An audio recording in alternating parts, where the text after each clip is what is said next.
Assalamualaikum warahmatullahi wabarakatuh. Pak Ketua, Kiai Hasan, Mas Budi yang saya hormati beserta seluruh anggota Komisi 4, Pak Menteri beserta seluruh jajarannya yang hadir pada kesempatan ini. Pak Ketua, saya sengaja mengambil posisi setelah Kakak Ansi, ya kan? Setelah dia satu laut soalnya, ya kan? Satu laut Flores kita, ya kan?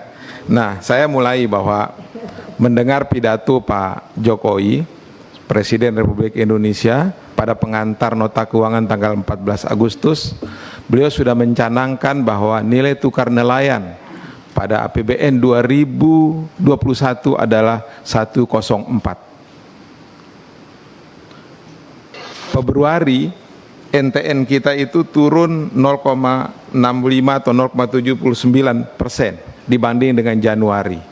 Artinya posisi per Februari nilai tukar nelayan kita ada pada angka 100,6. Kita butuh 4 poin untuk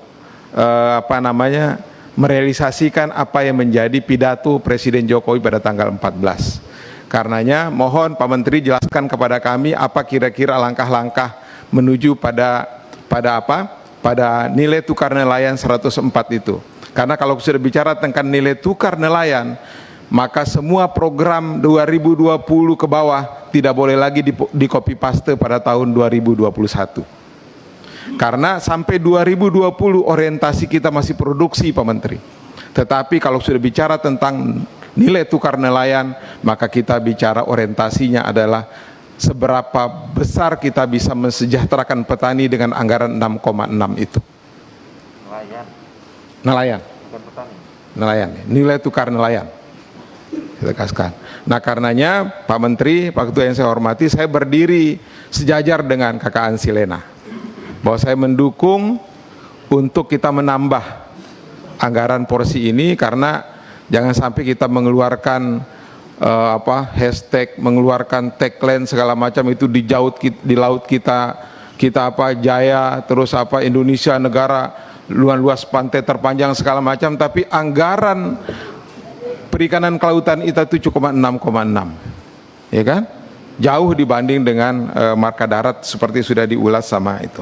Nah, kenapa saya sampaikan ini di depan Pak Ketua? Karena saya ragu dengan apa yang dipaparkan oleh Kementerian Kelautan ini. Pada slide nomor 6 kita bisa melihat sama-sama bahwa dukungan manajemen, anggaran untuk dukungan manajemen itu lebih dari 50%. Dan yang paling rendah adalah nilai tambah dan daya saing industri perikanan. Dukungan manajemen itu 3,5 triliun, sementara untuk peningkatan nilai tambah dan daya saing industri itu hanya 289 miliar. Nah, ini berarti bahwa Kementerian Kelautan Perikanan belum serius untuk melakukan industrialisasi di sektor perikanan.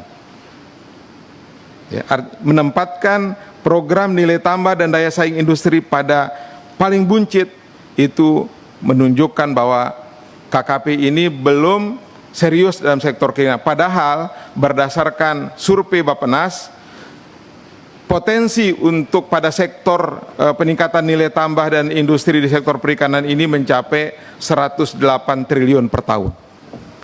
Karenanya saran saya Pak Ketua dan Pak Menteri adalah bagaimana kita melakukan relokasi, ya, agar pada program nilai tambah dan perikanan dan daya saing industri di sektor perikanan ini bisa ditambah anggarannya dengan melakukan penghematan di bidang dukungan manajemen dan sektor-sektor yang mungkin tidak berpengaruh kepada kesejahteraan rakyat.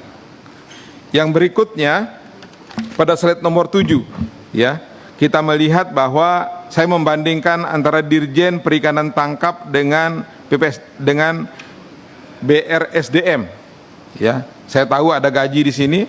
Ya, bahwa perikanan tangkap itu hanya 763 miliar.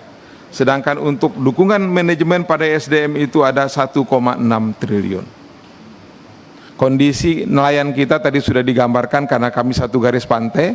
Masyarakat kita, Pak, masih butuh alat tangkap, masih butuh keramba, jaring apung, bukan hanya untuk budidaya, untuk tangkap pun, ya itu. Karenanya saya mengusulkan kepada Ketua, mari kita mengajak menteri ini Pak untuk berbicara menghitung BNPB khusus untuk lobster.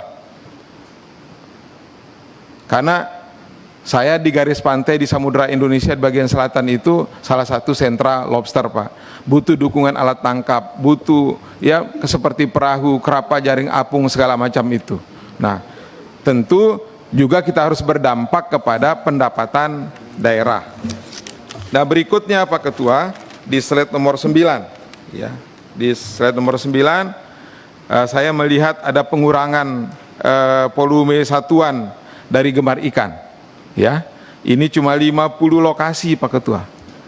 Ya, anggota komisi aja 54. Ya kan? Ya kan? Nah, dalam 54 itu di satu lokasi, di satu dapil itu ada 3 anggotanya, ada yang 2. Nah, karenanya ini perlu diperbanyak untuk meningkatkan gizi, meningkatkan imun masyarakat di saat pandemi ini. Gemar ikan ini ditambah Pak Menteri. Insya Allah teman-teman Banggar di Komisi 4 mendengar itu, mudah-mudahan usulan Pak Menteri bukan hanya 3,3, saya mengusulkan tambahan 5 triliun untuk untuk kementerian ini, agar gemar ikan, agar peningkatan industri, nilai tambah itu bisa kita cover. Nah, di samping itu juga saya mengusulkan, karena saya belum melihat di sini, saya ingin membuat sebuah contoh atau pilot project Pak Menteri dengan judul penguatan ekonomi melalui pengembangan kawasan minapolitan berkelanjutan di wilayah pesisir dan pulau-pulau kecil. Nah, khusus pulau-pulau kecil ini saya tidak banyak mendengar Pak Menteri mengelaborasi ini, padahal pulau-pulau kecil ini terutama di bagian timur itu Maluku Utara, Maluku, NTT, NTB, ini adalah daerah-daerah kepulauan yang banyak sekali dan kita punya dasar hukumnya, punya undang-undangnya, tetapi dalam konteks anggarannya belum banyak diperhatikan.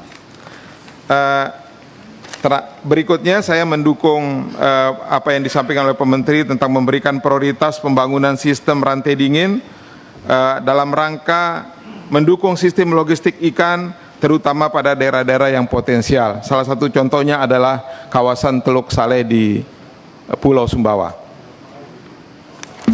Terakhir, untuk dana alokasi khusus fisik, saya menyarankan kepada Pak Menteri agar fokus kepada peningkatan kualitas garam rakyat. Ya, Pak Menteri, ketika reses kemarin saya di Kabupaten Bima, tepatnya di Desa Sanolo, Kecamatan Bolo, Kabupaten Bima, itu mereka mengeluhkan bahwa sudah 3 tahun terakhir tidak ada lagi perusahaan atau tidak ada lagi pihak yang bertanya tentang harga garam ini. Jadi garam mereka itu seperti dibuat langsung dibuang, tidak diserap oleh industri. 3 tahun yang dulu masih banyak industri-industri yang bertanya tentang harga. Sekarang jangankan membeli, bertanya saja tidak. Karenanya saya berharap agar mendapatkan perhatian, memberikan dukungan kepada petambak-petambak garam tradisional kita agar bisa diserap oleh industri. Mungkin itu Pak Ketua yang bisa saya sampaikan, kurang lebih mohon maaf. Assalamualaikum warahmatullahi wabarakatuh.